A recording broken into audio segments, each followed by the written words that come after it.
Welcome back. સમાચાર કચ્છથી, જ્યાં શિક્ષણમાં રહેલી સૌથી મોટી અડચણ સરકારે હવે દૂર કરી છે. કચ્છની શાળાઓમાં કચ્છમાં રહેનારને જ શિક્ષકોની ભરતી કરવામાં આવશે. ભરતી થનારા શિક્ષકોએ આજીવન કચ્છમાં જ રહેવું પડશે. કચ્છમાં શિક્ષકોની ઘટ નિવારવા ઘણા સમયથી સરકાર મથામણ કરતી હતી. ધોરણ 1 થી 5 માટે 2500 અને 6 થી 8 માટે 1600 શિક્ષકોની ભરતી થશે.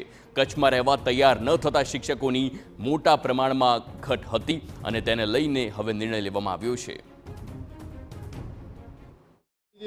રાજ્યના મુખ્યમંત્રી આદરણીય ભૂપેન્દ્રભાઈ પટેલ સાહેબ, બંને શિક્ષણ મંત્રીશ્રીઓનો સમગ્ર કચ્છને લોકો વતીથી, જનતા વતીથી અને અમારી લાંબા સમયથી લાગણીનો જે સ્વીકાર કર્યો છે અને ભવિષ્યમાં આનાથી કચ્છના જે કંઈ શિક્ષણનું જે સ્તર છે એ સુધરશે એવી આશા સાથે તમામનો હૃદયપૂર્વકનો આભાર માનું છું. રૂટીન ભરતી તો થશે જ, પણ એ ઉપરાંત ધોરણ 1 થી 5 માટે 2500 શિક્ષકોની ભરતી અને 6 થી 8 માટે 1600 શિક્ષકોની ભરતી, વધારાના 4100 શિક્ષકોની ભરતી કચ્છ જિલ્લા માટે થશે, જે રૂટીન ભરતીથી ઉપરાંતના છે, જેની અંદર કચ્છના સ્થાનિક લોકોને ભરતી કરવામાં આવશે અથવા તો અને જેની ભરતી થશે એને રિટાયરમેન્ટ સુધી